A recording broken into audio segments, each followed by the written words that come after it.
एक मजबूत नींव का निर्माण करेगा। ये बजट वंचितों को वरीयता देता है।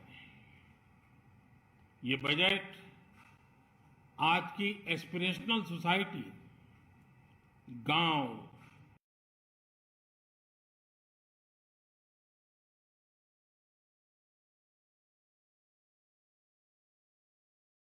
गरीब, किसान, मध्यम वर्ग, सभी के सपनों को पूरा करेगा।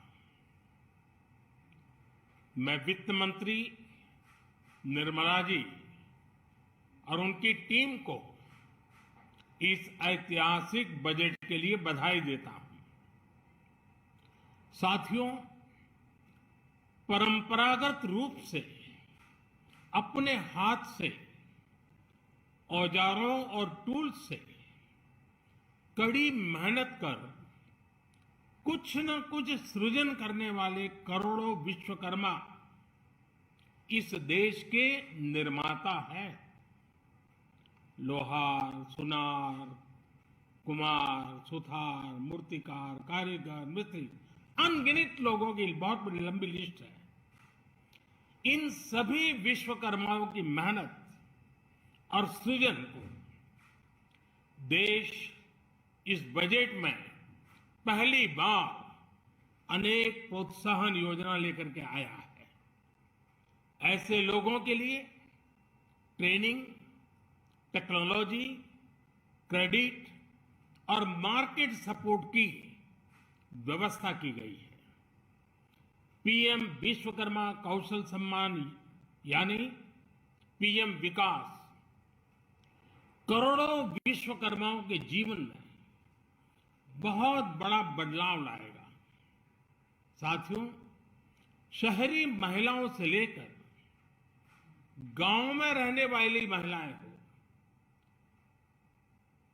कारोबार रोजगार में व्यस्त महिलाएं हो या घर काम में व्यस्त महिलाएं हो, उनके जीवन को आसान बनाने के लिए बीते वर्षों में सरकार ने अनेक विध कदम उठाए हैं। जल जीवन मिशन हो, उज्ज्वला योजना हो, पीएम आवास योजना हो, ऐसे अनेक कदम। इन सबको बहुत बड़ी ताकत के साथ आगे बढ़ाया जाएगा। उसके साथ साथ महिला सेल्फ हेल्प ग्रुप एक बहुत बड़ा सामर्थ्यवान क्षेत्र आज भारत में बहुत बड़ी जगह अपने आप एक्वायर कर चुका है। उनको अगर थोड़ा सा बल मिल जाए तो मिरेकल कर सकते हैं। और इसलिए विमेन सेल्फ हेल्प ग्रुप उनके सर्वांगीण के विकास के लिए नई पहल इस बजट में एक नया आयाम जोड़ेगी। महिलाओं के लिए एक विशेष बचत योजना भी शुरू की जा रही है और जनधन अकाउंट के बाद ये विशेष बचत योजना सामान्य परिवार की गृहिणी माताओं बहनों को बहुत बड़ी ताकत देने वाली है। ये बजट सहकारिता को ग्रामीण अर्थव्यवस्था के विकास की धुरी बनाएगा। सरकार ने कोऑपरेटिव सेक्टर में दुनिया की सबसे बड़ी अन्न भंडारण योजना बनाई है, स्टोरेज कैपेसिटी। बजट में नए प्राइमरी कोऑपरेटिव्स बनाने के लिए एक महत्वाकांक्षी योजना का भी ऐलान हुआ है। इससे खेती के साथ साथ दूध और मछली उत्पादन के क्षेत्र का विस्तार होगा। किसानों, पशुपालकों और मछुआरों को अपने उत्पाद की बेहतर कीमत मिलेगी।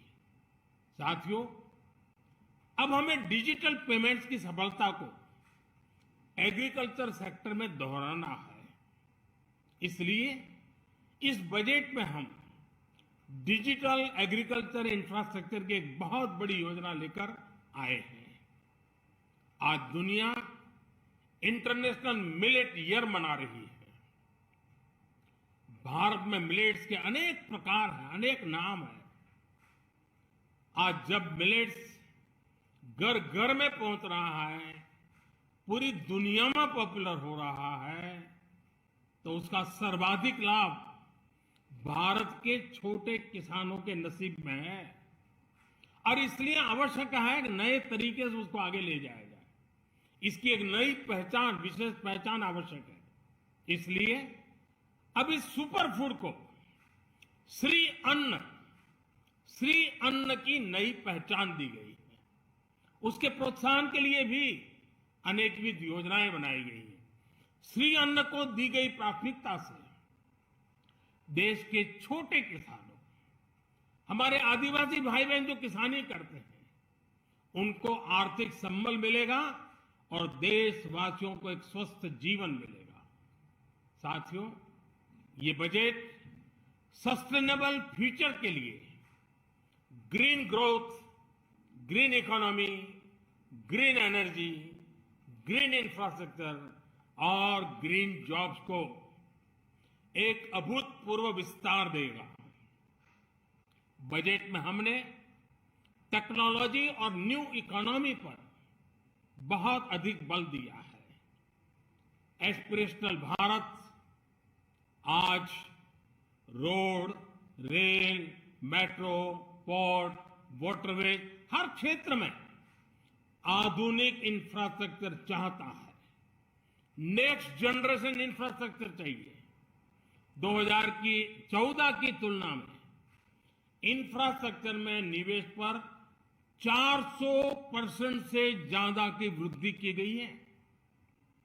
इस बार इंफ्रास्ट्रक्चर पर 10 लाख करोड़ रुपए का अभूतपूर्व इन्वेस्टमेंट भारत के विकास को नई ऊर्जा और तेज गति देगा। ये निवेश युवाओं के लिए रोजगार के नए अवसर पैदा करेगा, एक बहुत बड़ी आबादी को आय के नए अवसर उपलब्ध कराएगा।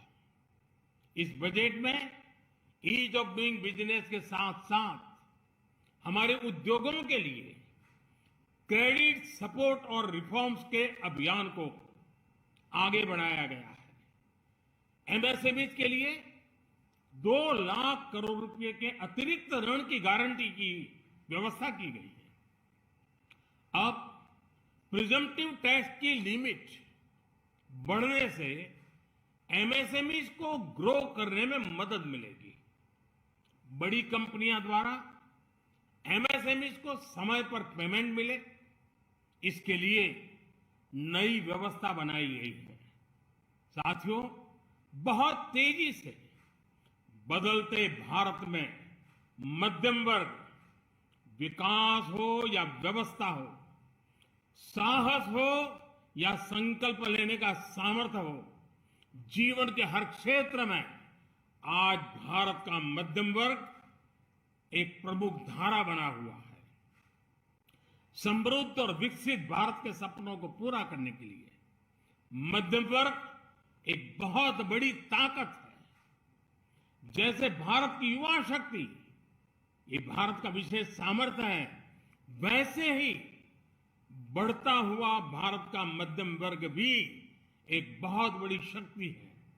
मध्यम वर्ग को सशक्त बनाने के लिए हमारी सरकार ने बीते वर्षों में अनेकों निर्णय लिए और ईज ऑफ लिविंग को सुनिश्चित किया है। हमने टैक्स रेट को कम किया है, साथ ही प्रोसेस को सिंप्लीफाई, ट्रांसपेरेंट और फास्ट किया है। हमेशा मध्यम वर्ग के साथ खड़ी रहने वाली हमारी सरकार ने मध्यम वर्ग को टैक्स में बड़ी राहत दी है। इस सर्वस्पर्शी और विकसित भारत के निर्माण को गति देने वाले बजट के लिए मैं फिर एक बार निर्मला जी और उनकी पूरी टीम को बहुत बहुत बधाई देता हूं और देशवासियों को भी बहुत बधाई के साथ साथ मैं आह्वान करता हूं, आइए अब नया बजट आपके सामने है, नए संकल्पों को लेकर के चल पड़े। 2047 में समृद्ध भारत, समर्थ भारत, हर प्रकार से संपन्न भारत, हम बना के रहेंगे। आइए इस यात्रा को हम आगे बढ़ाएं। बहुत बहुत धन्यवाद।